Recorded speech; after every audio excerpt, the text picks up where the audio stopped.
Welcome to Bored and Confused, where I review shows based on two criteria. One, was I bored? Two, was I confused? Today's show is Hell's Kitchen. Now, this is the last show of the 23-24 season that I had left to review, and I finally scored a ticket and saw it.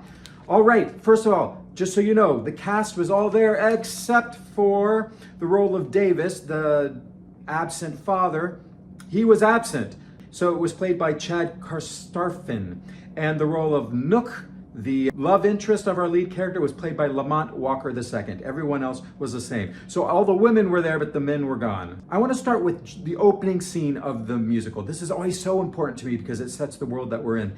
There's a really great opening segment with our lead, Malaya Joy Moon. She lives in Manhattan Plaza, which is housing that is subsidized for artists to live in on 42nd Street, right in the middle of it all. And she's riding down the elevator and she talks about as the doors open, she hears a trumpet player, jazz music. She hears a bossa nova of a dance class. She hears opera singers. She hears a piano player. She hears all these different kinds of music. And then she gets to the bottom floor and it opens, and then we launch into what I thought was going to be a piece that kind of combined all these different musical influences, but no, we hit the ground floor. We launch into an R&B song from Alicia Keys' discography. The song is called The Gospel. I can't tell you much about this song because I really didn't understand most of the lyrics to it. Throughout the show, I had a really hard time understanding the lyrics, especially if it was an uptune. And she has a lot of really fast lyric moments. Couldn't understand a lot of words.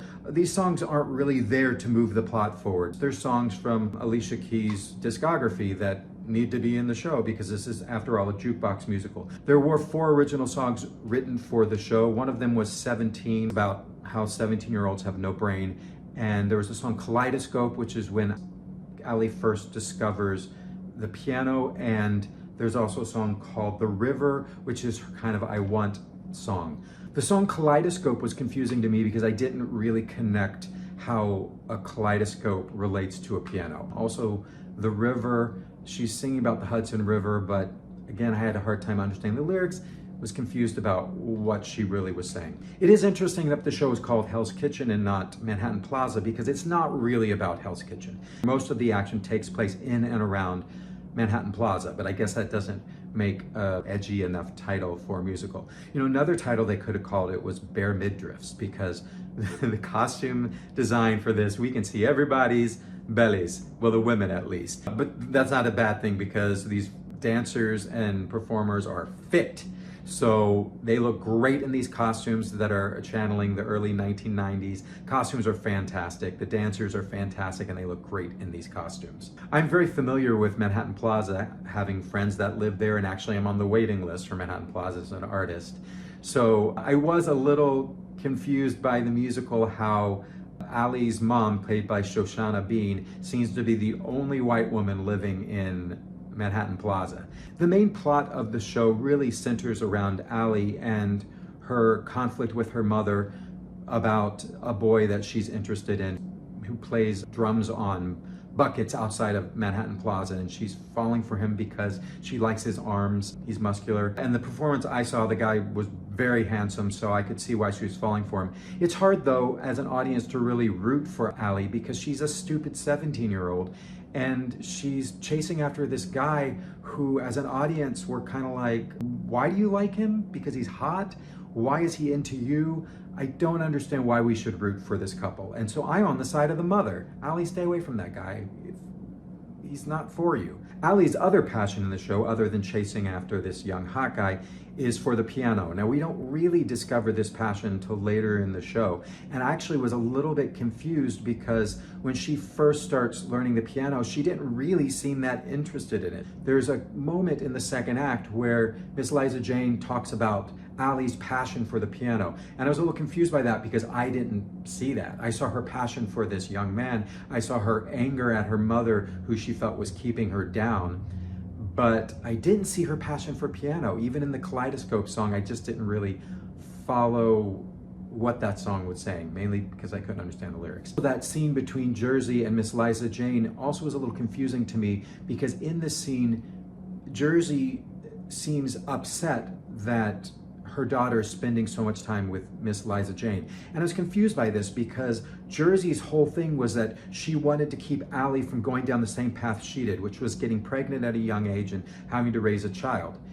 So I understand why her energy is focused on keeping Allie away from Nook, this young man that she's met, but I didn't understand why she wanted to keep her away from this old woman who's teaching her to play the piano. In fact, you should want your daughter to spend more time learning to play the piano because it means it'll keep her away from the boy. So that I didn't follow. A lot of the plot in this show is really at service of finding a way to include these songs. The plot of the show isn't groundbreaking. It's just an anxious young teenager who's feeling all kinds of emotion and rebelling against her mother who wants to keep her safe and discovering who she is and making mistakes along the way. For me, it's not a very interesting plot because I'm not 17. I don't really care about the plights of a 17-year-old unless they're doing something to save the world or something really amazing. If they're just turned inward on themselves and it's about me, I don't really care so much. That being said, the actor who plays Allie, I'll say her name again, because I think as hard as it is for me to remember this name, I think this is a name we're gonna hear a lot of, Malaya Joy Moon. The actor playing Allie, Malaya Joy Moon, is fantastic. She is so great that I forgive the triteness of the story. She plays this character so believably. She is beautiful. She has great physicality. She's a great dancer. She's an incredible singer. She is funny, and she is emotionally invested in things that, as a person who's not 17, is like, why are you getting so emotional about this? Well, she convinced me that for her character, this is life and death. This is the most important thing in the world. She's feeling all the emotions. So for me, what really works about the show is the three main lead characters, Jersey and Allie and Miss Liza Jane. They are all so full of emotional life, so committed to these roles, so committed to putting these songs across the footlights. The vocals are amazing. I just wish the narrative of the story supported the work that these actors are doing. For example, Act 1 ends with the song A Perfect Way to Die, which is a song about police violence and how young men of color are killed by the police. This follows a moment after Nook, the young man that Allie is falling for, gets arrested by the police because Jersey called the police because she wanted to break up this thing that was going on.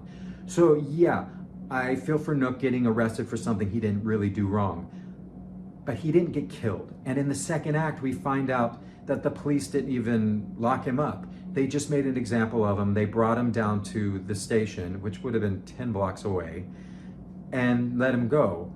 So it undercuts the emotion that Miss Liza Jane is feeling in this song. So I love the performance. It's a great way to end the first act. It was powerful. Her voice is great. She's got this deep, like, what is she, a tenor, a baritone? She's got this deep voice, but then she's got the high notes.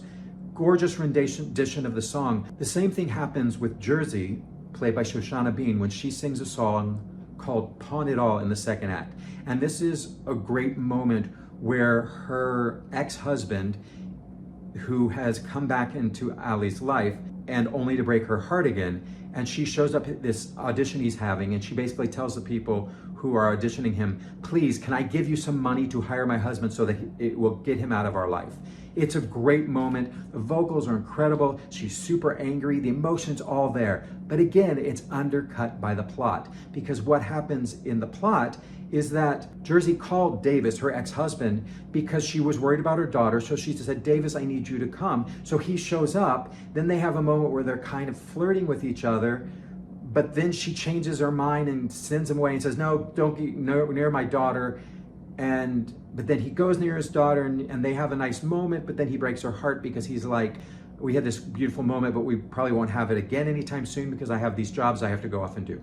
So I get it, life is complicated, but it made Jersey seem like a crazy woman because she's saying, Davis, I need your help. No, I don't need your help. I need your help. No, don't. And So then when she sings this song, she was in it and it was great, but it was not supported by the narrative going on in the show. The show is directed by Michael Greif and it's choreographed by Camille A. Brown. I gotta give a shout out to the choreographer because working with Michael's direction, they energize songs that sometimes dramatically aren't able to do the heavy lifting because these songs are jukebox songs and they're not really written for the moment. So to help enliven the songs, they bring in dancers to help support and give visual interest to the songs.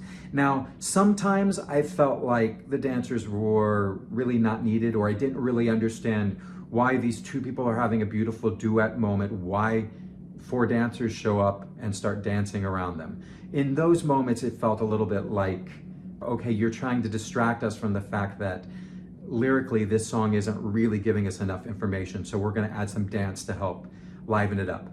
But for the most part, I really felt the dancing was interesting. The choreography, vocabulary was really interesting. The costumes, again, are great. The dancers look great. And they were really giving the energy of the city because the sets are very simple. They're scaffolding for the most part. Seems to be Michael Greif's go-to. He did this in Rent. He did this in Next to Normal. Very bare bones, but you know, no problem with that. The lighting is gorgeous. The projections are cool. It really allows us to focus on these amazing performers and these amazing dancers, which, you know what? This is the reason to go see Hell's Kitchen. Go see it for the amazing dancing. Go see it for these 3 women. They get the majority of the singing in the show. They are emotionally charged and have brilliant vocals. And if for any reason, the reason to see the show is to see these great Alicia Keys songs performed brilliantly in a Broadway theater. Don't call me, don't confuse me. If you do, then you lose me. Oh, don't want to trip away. Wanna stay by the play. Keep me again.